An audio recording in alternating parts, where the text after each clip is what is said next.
북한에 대한 국가 비상사태의 지속에 관한 고지문. 북한은 미국의 국가안보, 외교정책, 경제에 비상하고 이례적인 위협이 되고 있다. 핵장치와 미사일 발사 시험, 돈 세탁, 위조, 대량의 현금 밀수 등 국제 질서를 기만하고 불법적인 행동들을 통해 미국과 동맹국 및 무역 파트너를 위험에 빠뜨리고 있다. 최근 트럼프 행정부가 미국의 대북제재 행정명령을 연장하기로 한 이유입니다. 최근 북한이 개성에 있는 남북연락사무소를 폭파한 데 이어서 북한에서 대남 정책을 담당하는 조선노동당 통일전선부가 보복성 삐라 살포를 경고했습니다. 북한 통일전선부는 삐라를 살포하는 것이 남북합의에 대한 위반인 것은 알고 있다. 그러나 이미 남북관계는 깨졌다. 이제는 휴지장이 돼버린 남북합의에 대해 남조선 당국은 더 이상 논하지 말라 라고 전했고, 문재인 대통령의 사진에 초롱 섞인 글을 쓴 전단지까지 공개했습니다. 자, 그런데 남한과 북한, 그리고 미국과 북한의 관계까지 가까워지기를 원치 않는 세력들이 개입하지 않았다면 현재 우리는 완전히 다른 결과를 보고 있을 것이라는 충격적인 사실이 세상에 공개됐습니다. 그것이 일어난 방, 미국의 볼튼 전 보좌관이 작성한 회고록인데요. 미국 시간 기준 23일, 앞으로 이틀 뒤에 공개될 예정이었지만 이미 일부 충격적인 내용이 공개됐습니다. 워싱턴 포스트의 보도에 따르면 볼턴의 회고록에는 지난 1차 북미 정상회담 당시 트럼프 미국 대통령은 김정은 위원장과 친분을 맺기로 결심하고 대북 제재에 위배되는 선물까지 준비하고 싶어 했다고 전했습니다. 이어서 볼턴은 자신의 회고록에서 나는 김정은 위원장을 만나려는 트럼프 대통령의 열의에 가슴이 아팠다 라며 트럼프 대통령은 북미 정상회담에 필사적이었다 라고 전했습니다. 이에 트럼프 미국 대통령은 미치광이 종 볼튼이 공개한 회고록은 거짓말과 가짜 이야기들로 가득한 너무나도 지루한 책이다. 그는 해고당한 날까지도 나에 대해 좋은 말만 했다. 볼턴은 전쟁에 나가고 싶어하는 불만이 가득한 바보다 라고 맞받아쳤습니다. 테리 연구원이 전한 회고록에 의하면 지난 싱가포르 북미 정상회담에서 트럼프 미국 대통령의 김정은 위원장의 대북제재 해제 가능성이 열려있으니 생각해보길 바란다 라고 전했고, 김정은 위원장은 낙관적인 기대감을 안고 북한으로 돌아간 것으로 전해졌습니다. 즉 트럼프 미국 대통령이 노벨 평화상 또는 개인의 정치적 목적을 위해서든 목적이 어찌됐든 북미관계 개선을 통한 대북제재 해제와 남북관계 개선 및 종전선언까지도 실제 계획 중이었지만 존 볼턴 전 백악관 국가안보보좌관을 포함해서 남북관계와 북미관계의 개선을 원치 않는 세력이 트럼프를 강하게 압박한 탓에 성공하지 못하고 오늘의 상황까지 만들어졌습니다. 여기에 또 한 가지 충격적인 사실이 공개됐는데요. 볼턴은 회고록에서 한국의 정의용 안보실장이 판문점에서 개최된 남북정상회담 결과 설명을 위해 비공개로 백악관에 찾아온 날 일본의 안보사령탑 야치 쇼타로 국가안보국장도 나를 찾아왔다.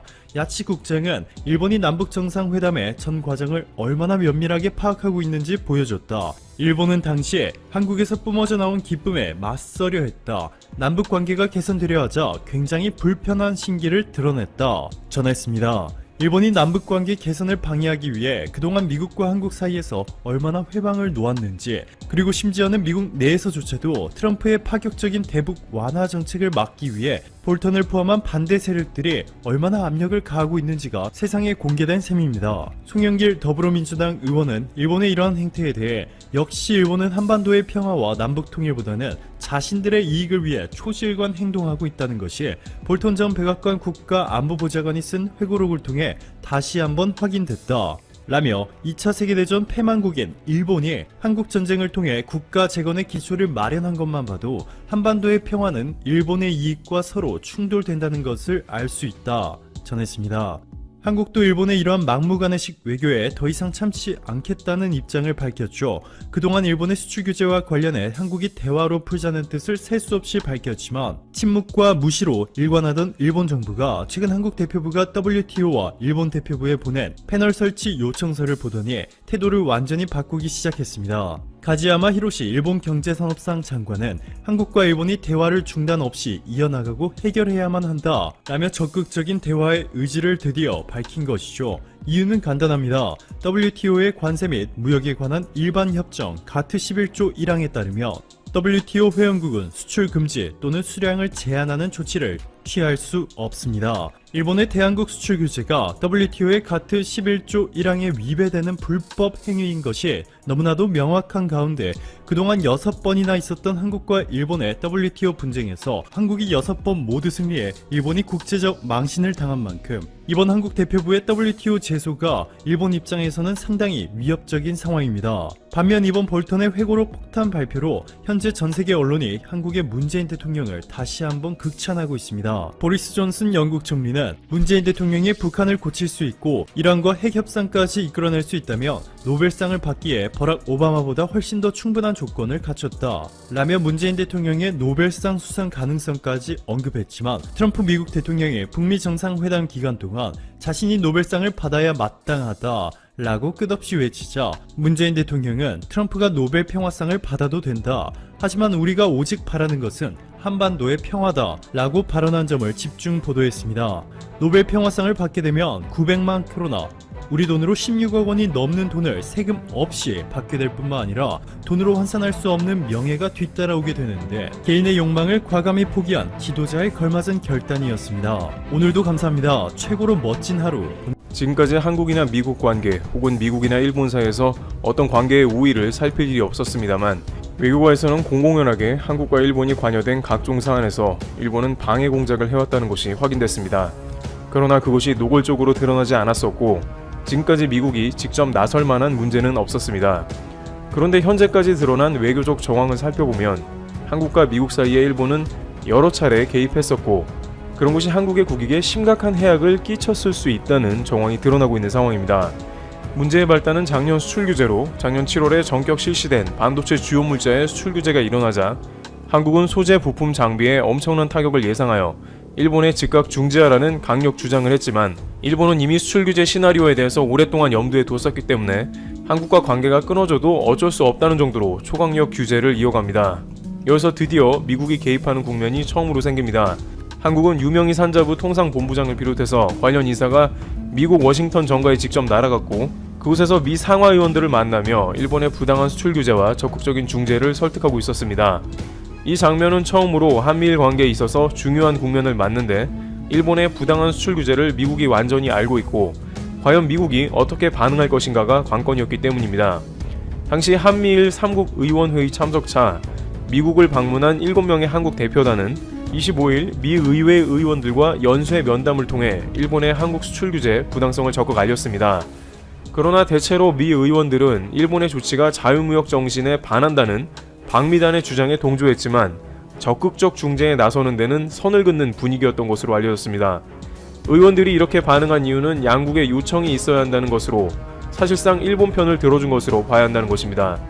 수출 규제 문제 해결을 원하는 것은 한국뿐이고 일본은 그 문제를 그대로 두겠다는 것이고 심지어 한국의 반도체 산업이 어느 정도 고사할 때까지 밀어붙이겠다는 의도가 다분히 깔려 있었기 때문입니다.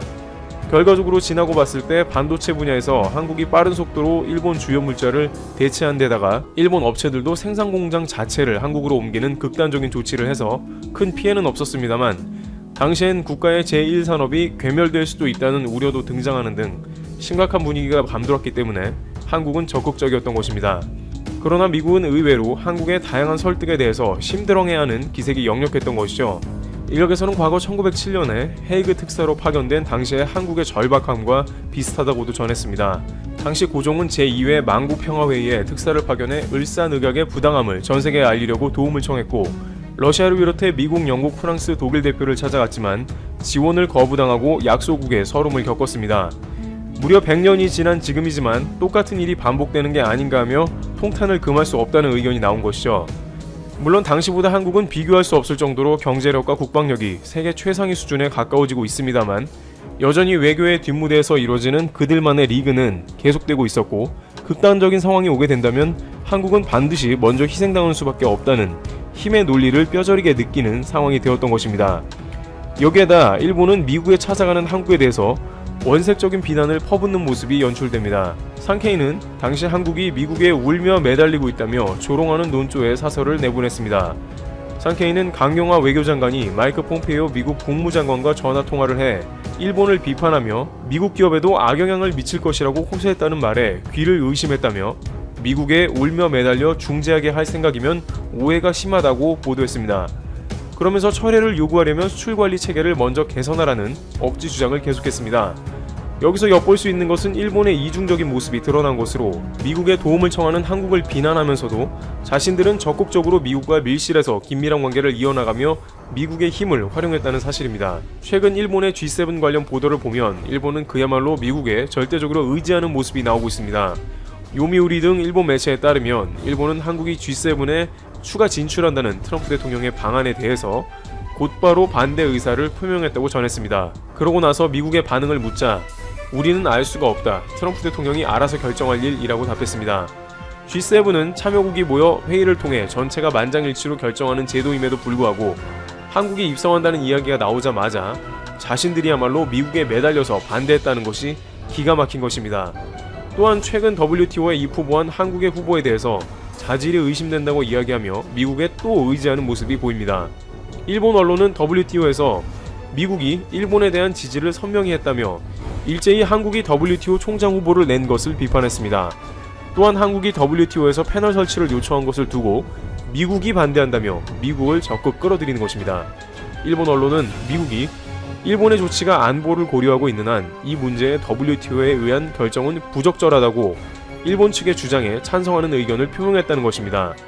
한국은 지금까지 일본의 조치를 정치적 동기에 따른 무역 제한이다며 1심에 해당되는 분쟁 처리 소위원회 패널의 설치를 요구했습니다. 이에 대해 일본은 군사 전용되지 않도록 적절하게 관리하는 것이 목적이라고 말하면서 설치에 반대했는데 미국은 일본 편이라는 것입니다. WTO 규정은 관세무역 일반협정 가트 21조 안전보장에 관련 수출관리가 예외로 인정받고 있습니다. 이에 따라 일본은 국가 안보에 관한 문제이므로 수출 규제는 타당하다는 것입니다. 그러나 한국은 그와 관련된 문제는 이미 해결했으니 수출 규제를 풀라고 도쿄에서 관련 회의를 통해 지속적으로 요청했지만 일본은 끝까지 들어주지 않았습니다.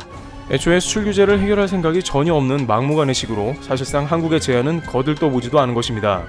결국 그냥 수출 규제를 아무 이유 없이 이어나가겠다는 뜻이니 한국은 WTO 패널 설치를 할 수밖에 없다는 것입니다.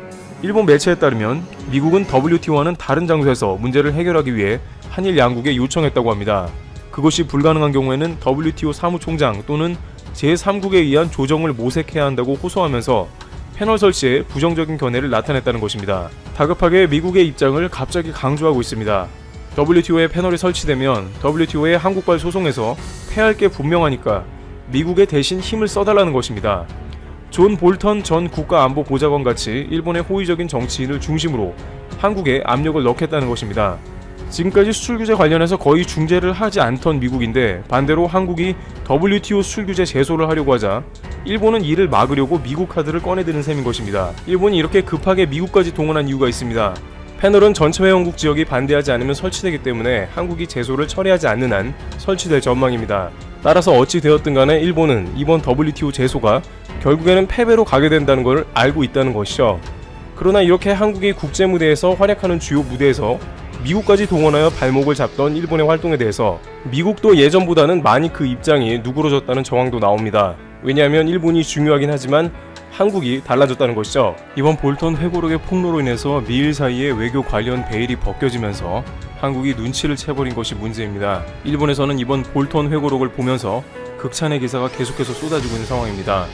미국은 우리 편이라는 것으로 외교 문제에 대해서 이렇게 솔직하게 쓴 회고록이 드물다며 특히